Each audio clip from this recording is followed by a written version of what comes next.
မင်္ဂလာပါခင်ဗျာဒီညမှာတော့ကျွန်တော် data analysis ရဲ့သင်ခန်းစာနောက်တစ်ခုကိုကျွန်တော်ဆက်ပြီးတော့ပြပြချင်ပါတယ်အဲ့တော့ data analysis မှာပေါ့နော်အခုကျွန်တော်ပြပြတဲ့ဟာတွေက basic ပေါ့လေကျွန်တော်ဒီနေ့ကဆိုရင် sorting ပေါ့ SORT sort ပေါ့နော်အစီအစဉ်တကြကျွန်တော် data တွေကိုကြည့်တာရယ်ဒီနေ့ကတော့ကျွန်တော်ဒီမှာ filter ပေါ့data တွေကိုဘယ်လိုမျိုး fit တင်လုပ်ပြီးတော့ကြည့်မလဲဟိုမှာကိုလိုချင်တဲ့ data ကိုဘယ်လိုမျိုးဆွဲထုတ်မလဲဆိုတဲ့အကြောင်းကိုကျွန်တော်ပြပြချင်ပါတယ်ဒီ filter နဲ့ပတ်သက်ပြီးတော့တော်တော်များများကတော့တည်ပြီးသားဖြစ်ပါတယ်ပေါ့နော်ဒီ Excel နဲ့ပတ်သက်တဲ့ filter တော်တော်များသုံးတတ်တယ်ဒီထဲမှာရှိတဲ့ filter ကိုကျွန်တော်တို့အများစုအသုံးပြုကြပါတယ်အဲ့ဒါကိုမှကျွန်တော် advanced ပုံစံမျိုးလေးပေါ့နော်ထပ်ပြီးတော့ကျွန်တော်ရှင်းပြချင်ပါတယ်တည်ပြီးသားလူတွေအတွက်ကတော့ဒါ revision အနေနဲ့လိုက်ပြီးတော့လေ့လာဖို့ရအတွက်ကျွန်တော်ပြပြချင်ပါတယ်ခင်ဗျာအဲ့တော့ကျွန်တော် filter ကိုရှင်းပြဖို့ရအတွက်ကျွန်တော်မှာ data example လေးရှိပါတယ်အဲ့တော့ပြီးလို့ရှိရင်ကျွန်တော်ဒီ Google Classroom မှာ download ဆွဲလို့ရတဲ့ file လေးကျွန်တော်ပေးထားပါမယ်ဆိုတော့ဟုတ်ကဲ့ဒီမှာ file မှာဆိုလို့ရှိရင်သူရဲ့နာမည်ပေါ့နော်အယောင်စီဟိုဒီနေ့ကတူပါတယ်အယောင်စီနာမည်ပါတယ်သူရဲ့ရောင်းထားတဲ့ amount ပါတယ်သူရဲ့နိုင်ငံပါတယ်သူ quarter တော့ကျွန်တော်နှစ်ကအပိုင်းပေါ့နော်၄ပိုင်းပိုင်းထားတယ်အဲ့တော့ quarter 3ဆိုလို့ရှိရင်6လပိုင်းနဲ့9လပိုင်းထိပေါ့အဲ့ဒါလေးပါတယ်အဲ့ဒါကိုကျွန်တော်တို့က fitting ပေါ့နော် filter လုပ်ပြီးတော့ကျွန်တော်တို့ကြည့်မှာဖြစ်ပါတယ်okay တော့ကျွန်တော်တို့ filter လုပ်မယ်ဆိုလို့ရှိရင်ကျွန်တော်တို့ဒီကြိုက်တဲ့အကွက်တစ်ကွက်ကိုထောက်ပြီးလို့ရှိရင်ဒီကျွန်တော်တို့sort and filter ပေါ့နော်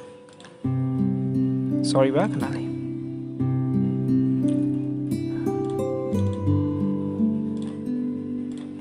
းဒီမှာရှိတဲ့ sort and filter ဆိုတာကိုအားလုံးပဲတွေ့ရမယ်လို့ကျွန်တော်ထင်ပါတယ်အဲ sort and filter တွေကမှကျွန်တော် filter ဆိုတဲ့ clip ကလေးကိုဒီမှာရှိတဲ့ filter ဆိုတာလေးနှိပ်ပြီးလိုက်လို့ရှိရင်ဒီမှာသူမြားလေးတွေ drop down မြားလေးတွေတစ်ခုချင်းစီမှာ column တစ်ခုချင်းစီရဲ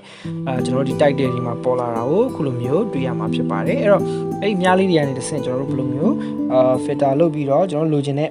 data ကိုကြည့်မလဲဆိုတာကိုကျွန်တော်အနေနဲ့ရှင်းပြမှာဖြစ်ပါတယ်အဲ့တော့ကျွန်တော်ဒီမှာကျတော့အယောင်ကိုကျွန်တော် fitting လုပ်ပြီးကြည့်ချင်တယ်ဆိုတော့ကျွန်တော်ဒီအယောင်ထဲမှာရှိတဲ့ကြိုက်တဲ့အကွက်တစ်ခုပေါ်မှာကလစ်တစ်ချက်နှိပ်လိုက်ပါဒါဆိုလို့ရှိရင်ဒီအစိမ်းရောင်အကွက်ကလေးဒီထဲရောက်သွားပြီဆိုလို့ရှိရင်ကျွန်တော်ဒီfilter ကိုကျွန်တော်ကြည့်အောင်ကြည့်ပြီးတော့ကျွန်တော်တို့ဒီမှာဆိုလို့ရှိရင်ဒါကျွန်တော်ရောင်းထားတဲ့ဈေးတွေအားလုံးပါတယ်အဲ့တော့ select all ဆိုတာကျွန်တော်အားလုံးကြည့်မယ်ပေါ့လေတခုချင်းကျွန်တော်ဒီအမှန်ချစ်တွေကိုလိုက်ဖြုတ်လိုက်ရင်ကျတော့ဖြုတ်လိုက်တဲ့အမှန်ချစ်တွေအဖြစ်ဒီမှာမပါတော့ဘူးပေါ့ဒီအမှန်ချစ်တာဆိုရင်ကျွန်တော်ဒီ data တွေပါနေမယ်တကယ်လို့ဒီထဲမှာအမှန်ချစ်တွေအားလုံးကို select all နဲ့ဖြောက်လိုက်လို့ရှိရင်ကျတော့ဘာမှမရှိတော့ဘူးပေါ့နော် select all ပြန်ပေးလိုက်ရင်ကျတော့အကုန်ပြန်ပေါ်လာတယ်ပေါ့အဲ့တော့ကျွန်တော်ပြချင်တာကဒီမှာဒီ number filter ဖြစ်ပါတယ်အဲ့တော့ number filter ကိုကျွန်တော်ဘယ်လိုမျိုးကြည့်လို့ရလဲဆိုတော့ကျွန်တော်အနေနဲ့ရှင်းပြပေးချင်တာဖြစ်ပါတယ်အဲ့တော့ကျွန်တော်တို့ကဒီ number filter လို့ကျွန်တော်နှိပ်လိုက်မယ်ဆိုလို့ရှိရင်ဒီမှာဒီလိုစာလေးတွေပေါ်လာပါလိမ့်မယ် equal does not equal greater than or equal to less than စသဖြင့်ပေါ့နော်10ခု15ခုလောက်ပေါ်လာလိမ့်မယ်ပေါ်လာလို့ရှိရင်ကျွန်တော်တို့ကအဲ့တစ်ခုချင်းစီမှာသူ့ရဲ့လှုပ်ဆောင်မှုအသီးသီးကိုကျွန်တော်တို့လှုပ်ဆောင်ကြည့်မှာဖြစ်ပါတယ် okay ပြန် number filter ကျွန်တော်ကဒီမှာဆိုလို့ရှိရင် greater than ဆိုတဲ့တတိယအကွက်ကိုရွေးလိုက်ပါမယ်ဒါဆိုလို့ရှိရင်ဒီလို box လေးကြာလာပါပြီအဲ့တော့ဒီမှာဆိုလို့ရှိရင်သူကis greater than ကျွန်တော်ရောင်းထားရတဲ့ဒီ amount နဲ့မှာကျွန်တော်တို့ကဒေါ်လာ1000အထက်ကိုကြည့်ကျင်တယ်ဆိုပါစို့နော် is greater than ဒေါ်လာ1000ပေါ့လေခု10ရာ1000ဟုတ်ပြီနော် is greater than 1000ဆိုလို့ရှိရင်ကျွန်တော်1000ထက်ကြီးတဲ့ဟာတွေကိုပြပါဆိုပြီးတော့ကျွန်တော်တို့ကဆိုလိုလိုက်တဲ့အဓိပ္ပာယ်ဖြစ်တယ်ဒီလိုမျိုးလေးပေါ့ is greater than 1000အဲ့တော့ကျွန်တော်ရောင်းထားတဲ့ပတ်စံတွေကမှာဒေါ်လာ1000ထက်ကြီးတဲ့ဟာတွေကိုပဲကျွန်တော်ကြည့်ကျင်တယ်ဆိုလို့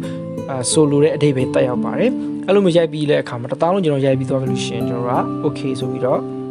့နေလိုက်မယ်ဒါဆိုလို့ရှိရင်တော့ဒီမှာ1 2 3 4 5 6 9ခုပဲကျန်တော့မယ်ဒီ9ခုကဒေါ်လာ1000ထက်ကြီးတာတွေဖြစ်ပါတယ်ကျွန်တော် back နဲ့ပြန်သွားကြည့်အောင်ဒီမှာဒေါ်လာ1000အောက်တွေပါပါတယ်9000တို့9000တို့3000တို့ပါတယ်ဒါပေမဲ့ခုနကကျွန်တော်တို့ဒီလိုမျိုး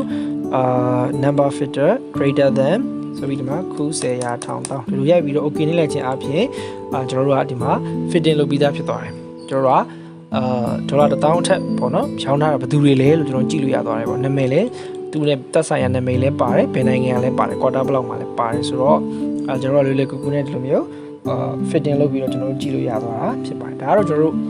ဒီထဲမှာပါတဲ့ number filter ကိုသုံးတာပါအဲ့တော့ကျွန်တော်ကဒီမှာ greater than တခုပြရတယ်ကိုယ့်အကိုဒီမှာ equal to ဆိုလဲဘာနဲ့ညီရမလဲပေါ့နော်ကိုယ့်ရိုက်ပြီးတော့ရှာမယ်နောက်ထပ်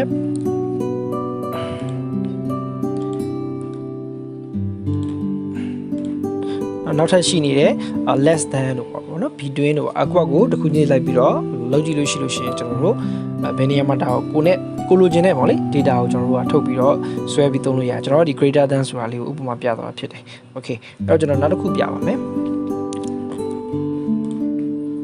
နောက်တစ်ခုကကြောက်ကျွန်တော်ဘာပြချင်တာလဲဆို test filter ပေါ့နော် test ဆိုဒီမှာကျွန်တော်တို့ဒါကြောင့်ကဏ္ဍနေပေါ့လေ16 delay 10ဆိုတာကျွန်တော်ကဏ္ဍနေ numbers တွေဖြစ်တယ် number ပြီးတော့ဒီမှာကျွန်တော် test ဒီနာမည်တွေပေါ့နာမည်အလိုက်လည်းကျွန်တော် filter လုပ်လို့ရတယ်အဲ့နာမည်ထဲမှာကျွန်တော် filter လုပ်ကြည့်အောင် okay ဒီမှာကျတော့ test filter ဖြစ်သွားတယ်အဲ့တော့ခုနအတိုင်းပဲကျွန်တော် test filter ကိုနှိပ်တယ်ဒါဆိုလို့ရှိရင်ဒီမှာသူလည်းဒီမှာပေါ်လာတယ် greater than equal to လို့စသဖြင့်ပေါ့လေအဲ့လိုပေါ်လာပါတယ်အဲ့တော့အဲ့ဒီ function တွေကိုလည်းကျွန်တော်တစ်ခုချင်းစီသုံးကြည့်အောင်ဥပမာအနေနဲ့ကျွန်တော်တစ်ခုစမ်းသုံးပြပါမယ်အဲ့တော့ okay test filter ကိုကျွန်တော်ရွေးတယ်test filter ပြီးရင်ကျွန်တော် equal ဆိုတော့ကျွန်တော်ရွေးပါမယ်ဒါဆိုလို့ရှိရင်ဒီလို box လေးကြာလာပြီပေါ့နော်အဲ့တော့ equal ဆိုပြီးတော့မှကျွန်တော်တို့ဗာနဲ့ညီလဲပေါ့ဒီကကျတော့သူက number မဟုတ် test ဖြစ်တဲ့အတွက်ကျွန်တော်တို့မှာသူ့ကိုသုံးရတဲ့အခါမှာ format ရှိပါတယ်အရင်ဆုံးကျွန်တော်တို့ question mark လေးထားပေးရတယ်ပြီးကျွန်တော်တို့ကဒီနာမည်တွေပေါ့နော်ဒီမှာကျွန်တော်တို့လူနာမည်ဖြစ်တဲ့အတွက်အဲ့တော့ question mark ပြီးရတယ်ကျွန်တော်တို့ကနာမည်ထဲမှာဘာပါတဲ့နာမည်ကိုလိုချင်တာလဲကျွန်တော်သိချင်တာလဲဆိုကျွန်တော်က m အဲ့ပြီးလို့ရှိရင်ကျွန်တော်တို့ကနောက်ဆုံးမှာ star လေးနဲ့ဆုံးပေးရပါတယ် okay အဲ့တော့ဘယ်လိုလဲဆိုတော့ question mark m star sorry star ကျွန်တော်နာမည်ရှိဖြစ်သွားလိုလေးပါနော်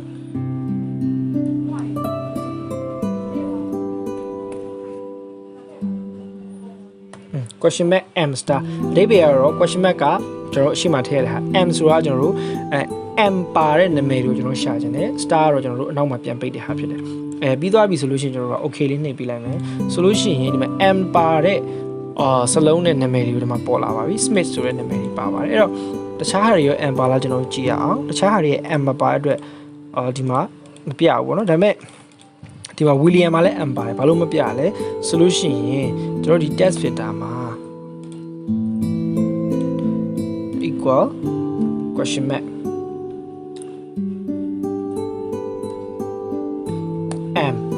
m ကိုကျွန်တော်တို့ကထိတ်ဆုံးစလုံးရဲ့နားမှာထားလိုက်တဲ့အတွက် star နဲ့ပြန်ပိတ်တာဖြစ်ပါတယ် okay အဲ့ဒါကြောင့်မလို့ကျွန်တော်တို့ကsmith တခုပဲပေါ်ပြီးတော့အနောက်က william ဆိုတဲ့ဟာမှာပေါ်လာတော့တာဖြစ်တယ်ပြောချင်တာကတော့ကျွန်တော်တို့က question mark ရဲ့အနောက်ကက်ရက်ပေါ့နော်အဲ့ကက်ရက်မှာ m ပါတဲ့စလုံးကိုကျွန်တော်တို့လိုချင်တဲ့အတွက်ကြောင့်မလို့အဲ့လိုမျိုး m ကိုပါတာဖြစ်ပါတယ်အဲ့တော့ m ကိုကျွန်တော်တို့ကဖျောက်ပြီးတော့ရိုက်ကြည့်ရင်ဘယ်လိုနေမလဲစမ်းကြည့်အောင်အဲ့လိုကြတော့လုံးဝမပေါ်တော့တာကိုတွေ့ရမှာဖြစ်ပါတယ်ဘယ်နဲ့ပြန်သွားကြည့်မယ်အဲ့တော့ကျွန်တော်ပြန်လုပ်ကြည့်အောင် test filter ပြီးလို့ရှိရင်ကျွန်တော် begin with ဆိုတာလည်းရှိတယ်အဲ့တော့စကြည့်အောင်ဒီတစ်ခါကျတော့ကျွန်တော်က w နဲ့စတဲ့ဟာကိုလိုချင်တယ် okay ဆိုရင် w william နဲ့ပတ်သက်တဲ့နာမည်တွေပဲအကုန်ကြာလာမှာဒါတော့ကျွန်တော်နာမည်နည်းလို့ပေါ့လေတကယ်လို့နာမည်အဲ့လိုမဟုတ်ဘဲနဲ့အများကြီးရှိတယ်ဆိုရင်ကျတော့ William လည်းကြာမယ်ဥမာနောက်ထပ်ပါရှိဦးမလဲ W နဲ့ပတ်သက်တဲ့နာမည်တွေအားလုံးကြာလာနိုင်တာပေါ့နော်ဒါတော့ဒီ test filter function နောက်ထပ်ပါရှိတဲ့ n လည်းရှိပါတယ် n ကကျတော့ကျွန်တော်တို့က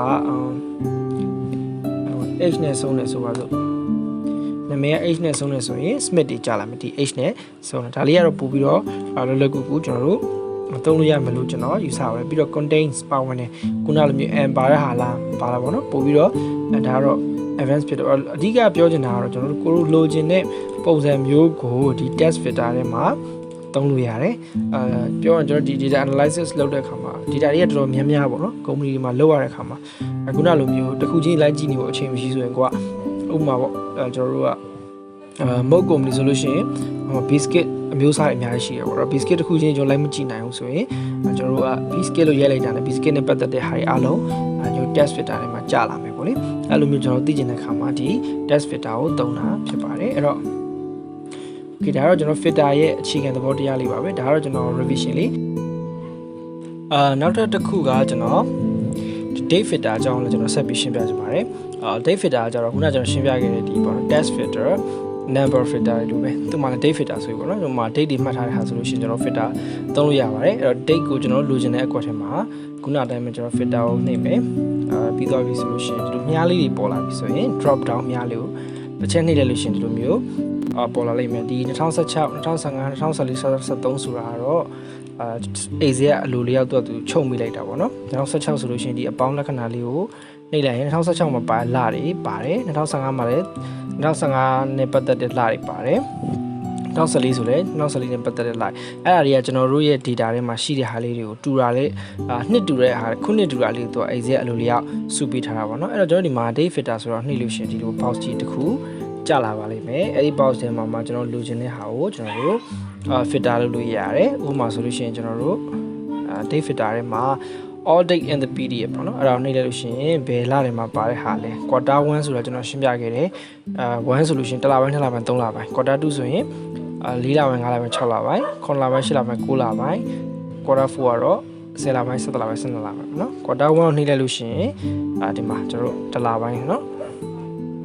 ရှိရလဖြစ်တယ်အလဲရရက်ဖြစ်တယ်နောက်ခုနှစ်ဖြစ်တော့1လပိုင်း9ရက်1လပိုင်း21ရက်1လပိုင်း9ရက်1လပိုင်း18ရက်စသဖြင့်ဒါ quarter 1ပေါ့အဲ့လိုမဟုတ်ဘဲနဲ့တခါကျွန်တော်တို့ quarter 2ဆိုလို့ရှိရင်456ဖြစ်တဲ့အတွက်4လပိုင်းနဲ့5လပိုင်းနေပေါ်တယ်ပေါ့နော်ဒါကျွန်တော်တို့ date filter ထဲမှာလည်းအဲ့လိုမျိုးကြည့်လို့ရတယ်ဟိုပြီးလို့ရှိရင်ကျွန်တော်တို့ကbetween ဆိုလို့ရှိရင်ကြတော့ကျွန်တော်တို့ဒီမှာcalendar လေးပါတယ်ဥပမာဒီမှာဆိုလို့ရှိရင် calendar လေးကကျွန်တော်ဘယ်ရက်ကနေဘယ်ရက်နေ့အထိပေါ့နော်ဒီမှာဆိုလို့ရှိရင်ကျွန်တော်ဒီ data က2013 14 data ဖြစ်တဲ့အတွက်အများကြီးတော့အနောက်ကိုစုပ်ရမယ် okay ဟုတ်ပြီ2015ပေါ့လေ August လ1ရက်နေ့ကနေဒီမှာကျွန်တော်ရေးလိုက်တော့မယ်မြန်သွားလို့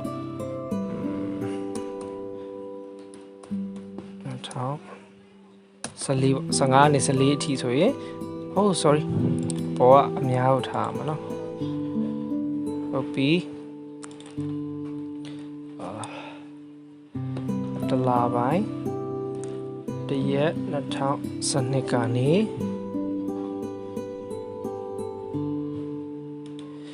တလပိုင်းတရက်2014ပေါ့ဆိုလို့ရှိရင်ဒါကကျွန်တော်တို့2014တလပိုင်းကနေ2012တလပိုင်းအထိဒီမှာရှိတဲ့ဟာကိုကျွန်တော်လိုချင်တဲ့အတွက်ကျွန်တော်ကြည့်လိုက်တဲ့အခါမှာအခုလိုမျိုး4ရက်တော့ရှိတယ်ဆိုတာကိုသူအနေနဲ့ဖော်ပြပေးထားတာကိုတွေ့ရမှာဖြစ်ပါတယ်နော်တရက်တလ2012ကနေတရက်တလ2014အတွင်းမှာကျွန်တော်တို့ရောင်းခဲ့ရတဲ့ဟာက4ရက်ရှိတယ်ပေါ့ဒါတော့4ရက်နဲ့ပတ်သက်တဲ့ဘယ်လောက်ရောင်းရတယ်ဘယ်လိုတွေရောင်းခဲ့လဲဆိုတာကိုပြတာဖြစ်ပါတယ်ဒါတော့ကျွန်တော် date filter ဖြစ်ပါတယ်ဒါဆိုလို့ရှိရင်ကျွန်တော်ရှင်းပြတဲ့ဒီပေါ့နော် number and text and date filter လေးကိုအားလုံးပဲပြန်ပြီးတော့ revise ပြန်ဖြစ်သွားပြီလို့ကျွန်တော်ထင်ပါတယ်data ဒီ analyze လုပ်တဲ့နေရာမှာဒီ filter တွေကလည်းအသုံးဝင်တဲ့ထဲမှာပါပါတယ်ဒါကြောင့်မို့ကျွန်တော်ပြန်ပြီးတော့ရှင်းပြခြင်းဖြစ်ပါတယ်အားလုံးပဲဒီသင်ခန်းစာလေးနားလည်မျိုးကျွန်တော်ပြောလိုက်ပါတယ်ရှင်းဆက်ပြီးတော့လည်းကျွန်တော် advanced filter သင်ခန်းစာကိုကျွန်တော်ဆက်ပြီးသင်သွားပြပါမယ်ခင်ဗျအားလုံးကျေးဇူးအများကြီးတင်ပါတယ်ခင်ဗျာ